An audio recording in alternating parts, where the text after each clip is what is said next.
Coming in today, the expectations were Garrett Sparks getting the start against the Minnesota Wild at Scotiabank Arena. Reports come out. Garrett Sparks in concussion protocol. He will not play. Gets a puck off the side of the head from William Nylander in practice. Anderson gets put on the IR. Where does that leave the Leafs? Well, they just picked up Michael Hutchinson like this past weekend. And you have Kazimir Kaskisuo. Michael Hutchinson gets the start today. Numbers weren't pretty coming into the game. But you know what? I can't blame him for this loss. I just can't. The Leafs get out to a red-hot start. 7 seconds in. Mitch Marner with a backhand shot past Devin Dubnyk, making it a 1-0 lead. Beautiful. And what a great job by Mitch to get that thing going early on. About 5 minutes after that, Marner drops to Tavares. Tavares back to Marner. Beautiful move. Fires it past Dubnyk. His second of the game. By the way, Connor Brown and John Tavares had assists on the Marner's first goal. And Tavares and Hainsey grab assists on Marner's second goal. And the Leafs are away to the races. They're up 2-0. Just over 5 minutes into the game. And we're like, this is what you want to see. You got a goalie in net who Mike Babcock had never said a word to before game time. And nobody knows how this guy plays on this Leafs team. Everyone is so confused all the heck. And you get a 2-0 lead to start. Just what you want to see. But then the problems start to occur for the Toronto Maple Leafs. They give up quality chances. Puck gets shot in the net. 4 Leafs. 4. How many are on the ice? 5. 1 extra guy. 4 of them are just looking for the puck. They're looking for the puck. Meanwhile, Charlie Coyle is coming right to the net for the loose puck the Leafs can't find. And he backhands it past Michael Hutchinson. And it's a 2-1 game. The Leafs, look, I'm sorry. Hutchinson made the initial stop. You gotta clear the puck away.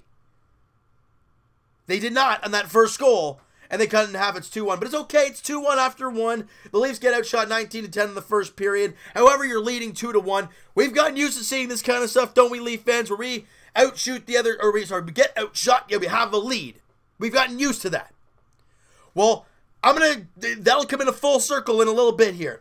Second period. Same thing happens. Puck gets shot on Michael Hutchinson. He makes the initial stop. Rebound comes out. There's no Leaf to clear it away. All it is Charlie Coyle and Michael Hutchinson trying to flop around and try and be as big as possible to make the save. He can't. Koivu roofs it, and we're tied at 2 apiece. The inability to clean out rebounds killed the Leafs in those first 2 goals. Now, the second one's tough because it was a far rebound, but you want to at least get in a lane. There was no one there. No one. And it's a 2-2 game. 3 minutes after that, William Nylander. Oh, he comes around the net, button hook, and then just rips it off. I think it's high glove side or high block, one of the short side at least, on Devin Dubnyk, getting the Leafs back in front. His first of the year, first goal since the playoffs of last year. Great to see him get off the snide. He looked much better in the game today. I thought he was really energetic. Excuse me, guys. What's up with lately the coughing? And I don't know, getting all fired up, I guess. And this is the part where I start getting frustrated. The Leafs get the lead back after giving up that 2-goal lead. Jared Spurgeon scores a goal. Now, this one confuses me. Jared Spurgeon gets the puck around their blue line. Or sorry, I guess they're in our zone. The puck comes back to the blue line. He keeps it in. Okay, picture that. And about all 5 Leafs are about the hash marks or lower. And Spurgeon's just like, I'm just going to walk right in. And the Leafs are like, okay, you do that. No one challenges him. And he gets to about the top of the circle with nobody even close to him. Zaitsev goes down to, Ozhiganov goes down to try and block the shot. Yeah, real good job there, bud. How about you go and challenge him? Ideally, that's not his guy. But then Hutchinson gets beaten 5-hole. He probably wants that shot back, but he didn't get any help either. The team, tons of mental break. The Minnesota Wild coming into the game had been horrendous offensively. They have not got any goal scoring. They put 4 on the board here today. And they tie the game at 3 there. Let's go to the third period. All throughout this game, the Leafs have tried the stretch passes. It has not worked. It has led to a ton of opportunities for the Minnesota Wild. Prime example right here. I don't know who it was. You guys can let me know. Trying to clear the puck out of the Leafs zone. Charlie Coyle knocks it down inside our blue line. Excuse me. Gives it to Zach Parise, who rips it past Michael Hutchison, and they got the lead 4-3.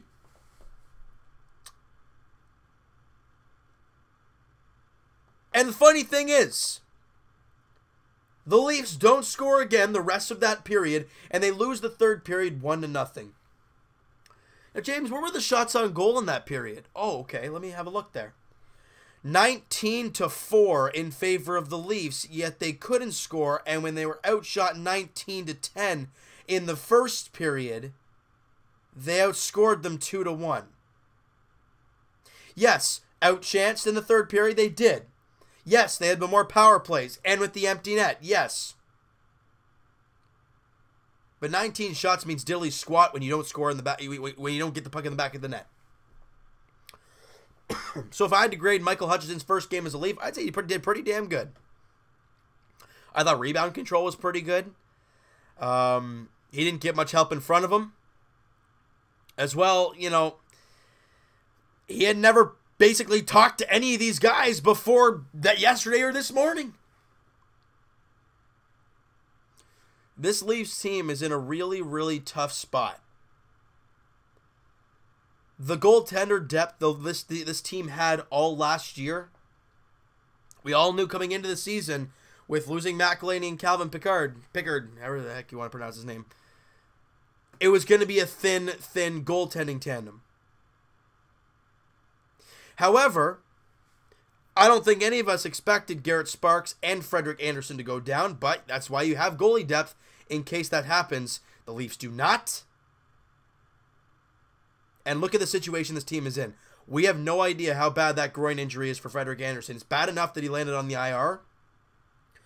I don't know, excuse me, how bad the Garrett Sparks concussion thing is.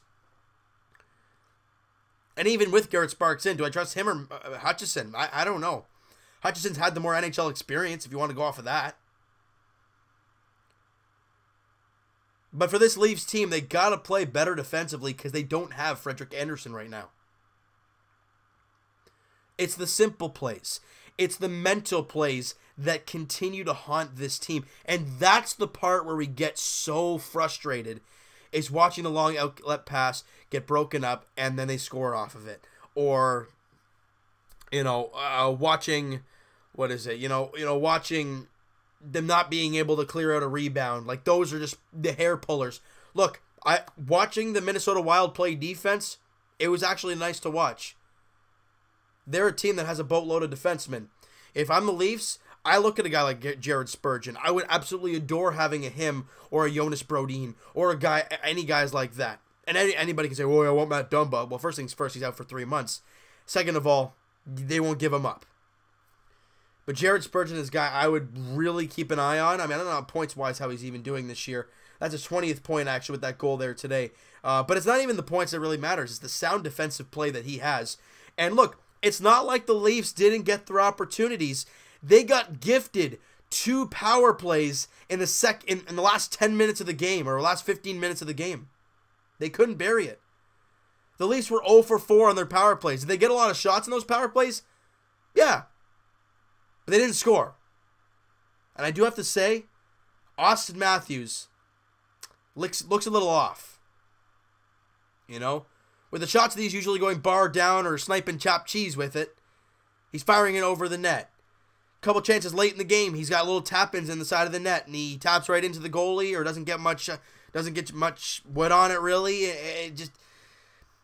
He doesn't look the same right now, and I'm not really sure what it is. I'm not sure if it's the addition of William Nylander, and it's going to take him some time to adjust to Willie being there now, or if it's Kapanen being off his line. There's tons of question marks, guys, but really, offensively, it wasn't the issue today. It was in their own zone and not being able to break the puck out. I don't know how many takeaways and giveaways this team had in the game today, the giveaway total must have been through the roof. You guys can find that out in like advanced analytics or wherever you guys want to find it. It was ridiculous. That's got to be clean. And that's what happens when the Leafs are all they go for is stretch passes. A team like Minnesota, who is very sound defensively and positionally very good, they're going to break up passes like that. They did that today, and they made the Leafs pay. Next game for the Toronto Maple Leafs, guys, because, I mean, I think I'm pretty much done breaking this garbage thing down. They take on the Vancouver Canucks at home, Scotiabank Arena on Saturday night. Your guess is as good as mine who's going to be in net. Will they go Kazimir Kaskasuo because Hutchison had a kind of game today? He didn't play bad, but he did allow 4 goals in the back of the net. I'm not saying it were all his fault, but the 4 goals did go in. Or will Garrett Sparks be cleared and ready to play? Your guess is as good as mine, people. But all I know is that this team has a lot of question marks. They lost Tyler Ennis. They still don't have Zach Hyman. You know, obviously losing Frederik Andersen and Garrett Sparks. Your goaltending is thin. This team is decimated with injuries right now. You got to find a way to grind out points and grind out wins. And I was really hoping today was going to be one of those grinded out games. But alas, the Leafs getting on. They've now lost 2 straight games. Now, ideally, this one was a much better game than the Islanders game. However, in the end, it's the same result. You get 0 points. But you got to kind of forget about it, move on, and focus on Vancouver on Saturday night. All right, so you know, guys, that is going to do it for this one. You guys enjoyed the video, and you guys enjoyed the game for the most part here today. Smack that like button. I do appreciate that. Also, let me know what you guys thought about the Michael Hutchison debut for the Toronto Maple Leafs. Hit the subscribe button if you guys have not already. Comment down below, guys. Like I said, Hutchison's debut. What'd you think of him? What'd you think of Mitch Marner getting snubbed? And so, same with Morgan Riley from the All-Star teams. You guys can go nuts about that. Also, your thoughts on this game and the Leafs defensively, and kind of what I was breaking down there. What are your thoughts on what I was talking about during the video here for you guys? All right. So, Evan and I will talk to you guys. Tomorrow? Today is Thursday, right? So, a week today. Podcast edition. Links are in the description for the podcast channel. Guys, if you have not followed up the podcast channel on iTunes and YouTube, please go do so below. Both links are down below. Go have a listen. We have a great time doing it. Leave your comments down below about the podcast. If you guys want to see anything specific done with the pod, let us know down below. And so Evan and I will talk to you guys next Thursday. Twitter is also down below, guys. Follow up, send me a DM, do all that great stuff, and I will talk to you guys Raptors edition tonight as the Raptors welcome, well, they were not welcoming anybody. The Raptors are in San Antonio taking on DeMar DeRozan and the San Antonio Spurs. Kawhi Leonard back in San Antonio for the first time. DeMar DeRozan facing the Raptors for the first time since being traded. Will Kyle Lowry play? Still the question mark. You guys will probably know by watching it by the time you guys watch this video. But as the time I'm recording it, I have no clue. So, well, it's actually, guys, then Raptors edition. And as for the Leafs, like we've been saying, they take on the Vancouver Canucks on Saturday night, 7 o'clock puck drop. It says Jacob Markstrom and Garrett Sparks are the expected starters, but heck, who the hell knows? And I'll talk to you guys Saturday night as the Leafs look to get back into the win column and play a sound defensive game, because that's what this team needs. Goal scoring, not a problem. Defense, that's the problem. You'll want to see a better game there on Saturday night against Vancouver. Weird. Vancouver. Hope you guys enjoyed this video. We'll talk to you guys then.